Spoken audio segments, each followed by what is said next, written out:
This article is about the history of Coventry, a city in the West Midlands, England. Coventry grew to become one of the most important cities in England during the Middle Ages due to its booming cloth and textiles trade. The city was noted for its part in the English Civil War, and later became an important industrial city during the 19th and 20th centuries, becoming the centre of the British bicycle and later motor industry. The devastating Blitz in 1940 destroyed much of the city centre, and saw its rebuilding during the 1950s and 60s. The motor industry slumped during the 1970s and 80s, and Coventry saw high unemployment. Early history. Beginnings. Little is known of the earliest history of Coventry, but prior to its existence there were settlements in nearby Crawley and Benedictine, which came to be occupied by the Romans, and later by Saxon invaders. These locations were probably chosen because they lay on early trackways, and were situated on light, easily worked soil free from thick forest and undergrowth, unlike the heavy clay soil, covered in marsh and forest near the northeastern reaches of the Forest of Arden on which Coventry would rise. It is likely that the first settlement here grew around a Saxon nunnery which had been founded c. AD 700 by St. Osberga, with the forest being mostly unsuitable for the cultivation of crops. The Saxon settlers would have cleared the land and concentrated on raising cattle and sheep, eventually leading to Coventry's successful wool industry and great wealth. The name Coventry would have had its origins at this time and has had several forms of spelling, as well as many theories regarding its meaning, but Coventry is thought to be a most likely source of the name. Nothing is known of Coventry, but a tree planted by or named after him may have marked the centre or the boundary of the settlement. An alternative favoured by some is Coventer, derived from the words coven and trade, giving rise to convent town.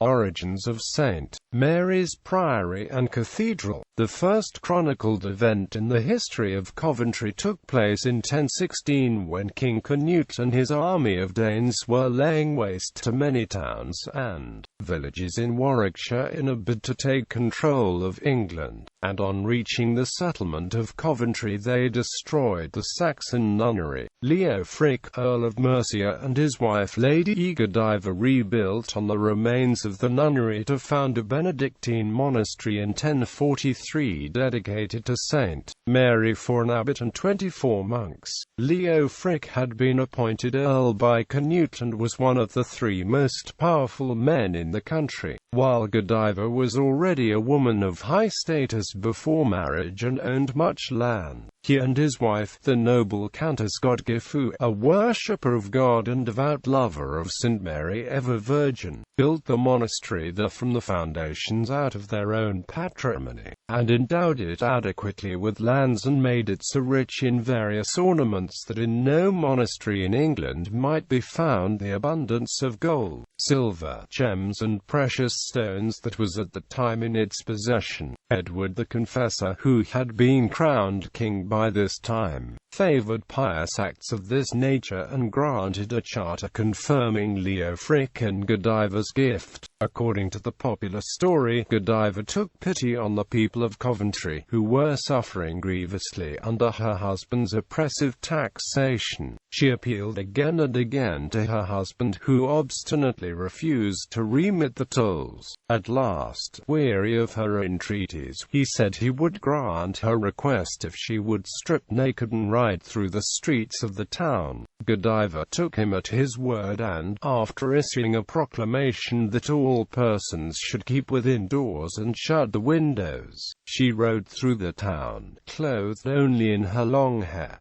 In the end, Godiva's husband keeps his word and abolishes the onerous taxes. However, known facts do not corroborate the legend. Bishop Robert of Limesey transferred his see to Coventry c. 1095, and in 1102 papal authorization for this move also turned the monastery of St Mary into a priory and cathedral. The subsequent rebuilding and expansion of St Mary's was completed about 125 years later. In February 2000, Channel 4's Time Team archaeologists discovered significant remnants of a major pre-Tudor cathedral monastery complex adjacent to the current cathedral, with the team revisiting the excavation site in March 2001. When the monastery was founded, Leo Frick gave the northern half of his estates in Coventry to the monks to support them. This was known as the Prior's half, and the other was called the Earl's half, which would later pass to the Earls of Chester, and explains the early division of Coventry into two parts. In 1250, Roger de Mould, the Earl at the time who had gained his position by marriage, sold his wife's rights and estates in the southern side of Coventry to the prior, and for the next 95 years the town was controlled by a single landlord. However, disputes arose between the monastic tenants and those previously of the Earl, and the prior never gained complete control over Coventry. Coventry's castle. Coventry Castle was originally built towards the end of the 11th century by Ranulph le Mechine, 1st Earl of Chester, but was razed to the ground in the 12th century. It was rebuilt around 1137 to 1140 by Ranulph de Gernon,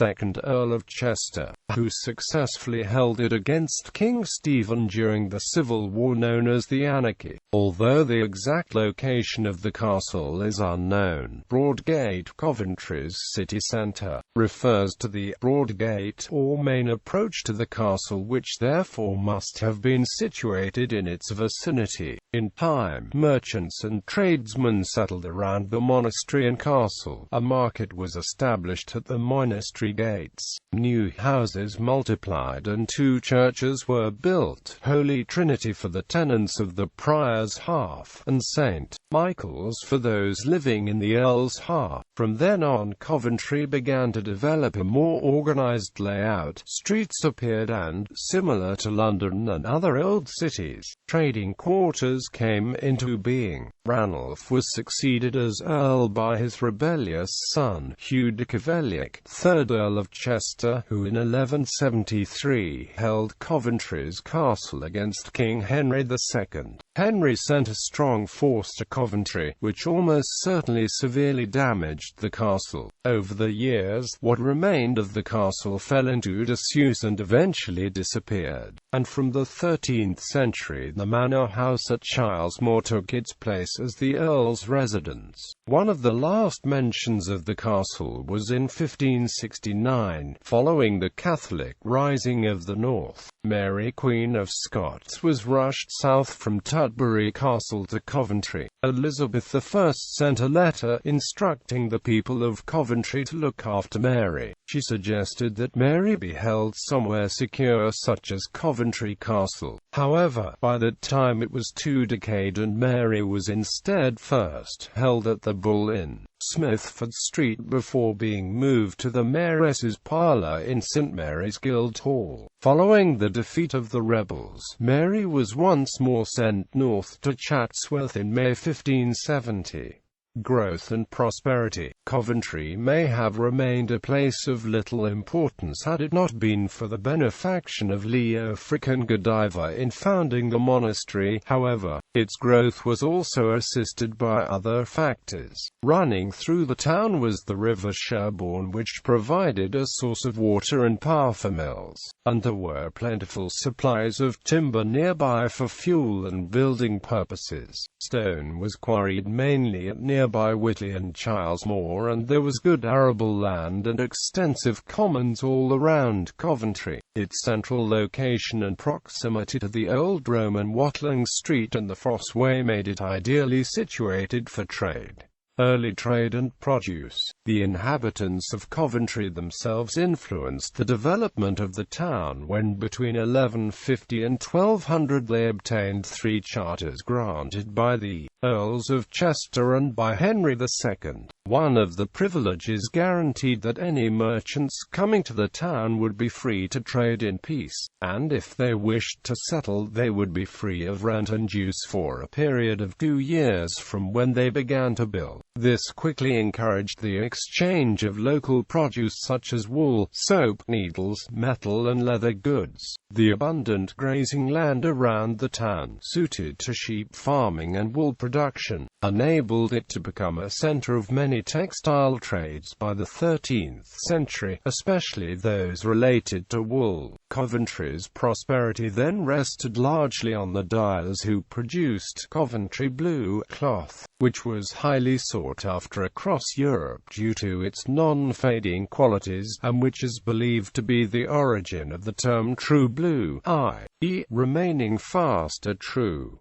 According to John Ray in his book A Complete Collection of English Proverbs, Coventry had formerly the reputation for dyeing of blues, insomuch that true blue became a proverb to signify one that was always the same and like himself. This trade was assisted first by a 1273 Crown Charter enabling export to any places beyond the seas, and then by another in 1334 that granted traders freedom from toll and other dues for the merchandise throughout the realm. Then in 1340, permission was given to found a merchant guild to protect and enforce these privileges. In addition to the previously mentioned early local produce, Coventry also had a small but thriving trade in glass-making and painting as well as tile manufacture, and by the 14th century and throughout the medieval period, Coventry was the 4th largest city in England, with a population of around 10,000. Only Norwich, Bristol and London were larger. City walls reflecting Coventry's commercial and strategic importance. In 1355 construction began on city walls, a vast and expensive undertaking funded by local tolls and taxes, and for which King Richard II allowed stone to be quarried from his park in Chilesmore. The building started at Newgate and was initially finished in around 1400, but much repair work and rerouting was subsequently carried out and its final form was not completed until 1534. They were an impressive feature, measuring nearly 2.2 miles around and consisting of 2 red sandstone walls infilled with rubble over 8 feet thick and 12 feet high, with 32 towers including 12 gatehouses.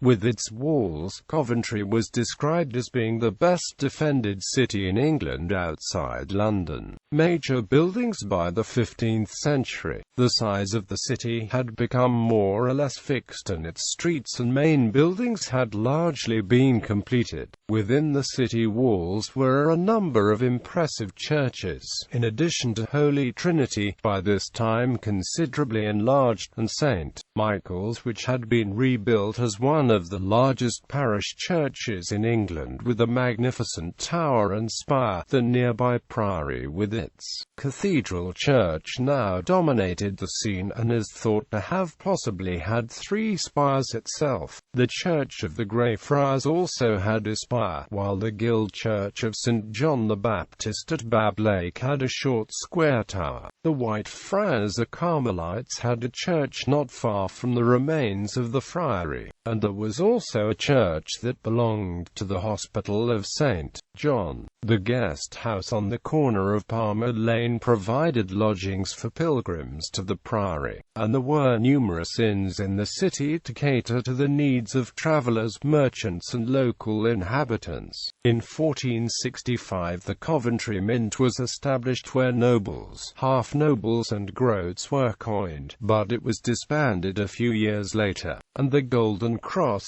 built in 1583, now occupies the site. St Mary's Hall, a guild hall built and extended 1340 to 1460, served as the combined headquarters of the United Guilds of the Holy Trinity, St. Mary, St John the Baptist and St. Catherine. Following the suppression of guilds in 1547, for a time it served as the city's armory and its treasury, as well as the headquarters for administration for the city council until a new council house was officially opened in 1920. Coventry's famous three spires, belonging to St. Michael's, Holy Trinity and Christ Church, dominated the skyline and would have been an impressive and easily recognized landmark for travelers and visitors to the city, as well as being visible from some distance.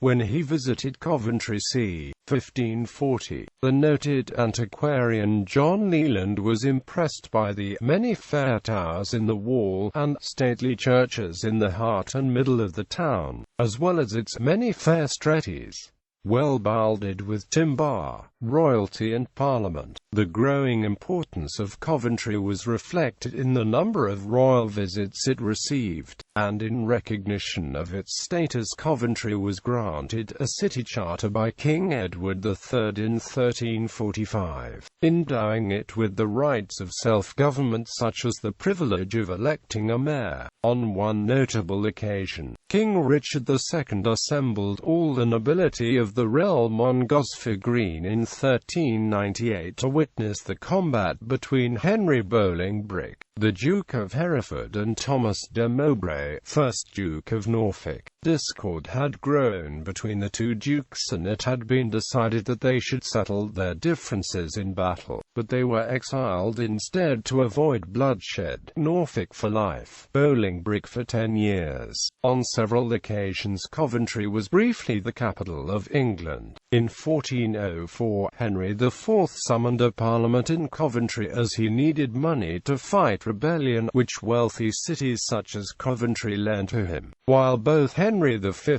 and Vi frequently sought loans from the city to meet the expense of the war with France. During the Wars of the Roses, the royal court was moved to Coventry by Margaret of Anjou, the wife of Henry VI.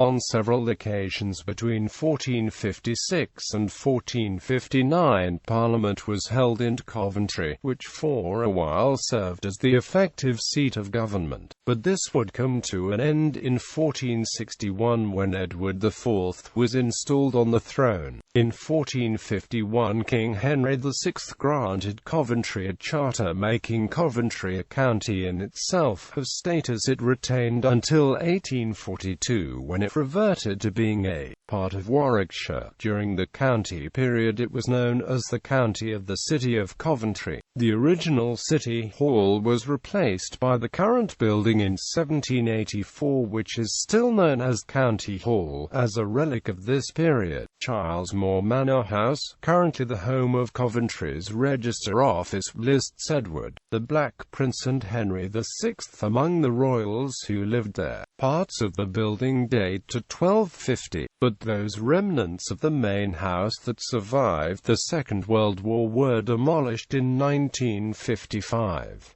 Edward's grandmother, Queen Isabella of France, had gained the manorial rights when the crown acquired them from previous owners, and it is said that Edward was a frequenter of the area and used Charles Moore Manor as his hunting lodge. Edward's armor was black, hence the name Black Prince, and his helmet was surmounted by a cat-o'-mountain. The seal of the city bears the motto Camera Principis, or the Prince's Chamber, which, it is said, it owes to the close tie with the Black Prince. The cat-o'-mountain of the Black Prince also surmounts the coat of arms as a crest. In the 16th century, due to the restrictive practices and monopolies of the trade guilds, the cloth trade declined and the city fell on hard times, adding further concern and distress for the inhabitants of the city. This was accompanied by the dissolution of monasteries by King Henry VIII during the English Reformation. Reformation, which involved the destruction of Coventry's monastery and other religious houses in the city, followed shortly after by the suppression of religious guilds. However, most of Coventry's citizens appear to have favoured the new Protestant religion and English Bible. An attempt to restore the authority of the Roman Catholic religion during Queen Mary I's reign resulted in many suffering punishment rather than forsaking the belief. Between 1510 and 1555, 12 Protestant martyrs were burned to death at the stake, and a memorial to 11 of these Coventry martyrs now stands not far from the site of execution in the little park. The burnings of 3 famous martyrs, Cornelius Bungay, Robert Glover and Lawrence Saunders, all took place in 1555. Many roads in Chilesmore are named after these martyrs. See here for some local information. Queen Elizabeth I stayed at the Whitefriars as a guest of John Hale in 1565, and then in 1569 Mary, Queen of Scots, was detained at St. Mary's Hall on Elizabeth's request. Civil War and aftermath. A sumptuous banquet was prepared in honor of King James I's visit to the city in 1617, but relations between the monarchy and Coventry deteriorated later when protests were made against his son's request for a considerable contribution of ship money in 1635. Consequently, when the English Civil War broke out between King Charles I and Parliament, Coventry became a stronghold of the parliamentarian forces. On several occasions Coventry was attacked by Royalists, but each time they were unable to breach the city walls. The king made an unsuccessful attempt to take the town in late August 1642, appearing at the city gates with 6,000 horse troops, but was strongly beaten back by the Coventry garrison and townspeople. In 1645, the parliamentary garrison was under the command of Colonel Willoughby, Colonel Bosville and Colonel Bridges, with 156 officers and 1,120 soldiers. The garrison was supported by levies from surrounding villages, troops ranging across several counties, imposing forced levies and taking horses and free quartering from villages in southwest Leicestershire. Coventry was used to confine royalist prisoners. It is believed that the phrase "sent to Coventry" may have grown out of the hostile attitude of residents of the city to either the troops billeted there, or towards the Scottish royalist prisoners held in the Church of St. John the Baptist following the Battle of Preston. Another theory stems from Coventry being a place of execution during the 16th century, where supposed heretics would be sent to be burned. In 1662, after the restoration of the monarchy in revenge for the support Coventry gave to the parliamentarians during the Civil War, the city walls were demolished on the orders of King Charles II, and now only a few short sections and 2 city gatehouses remain.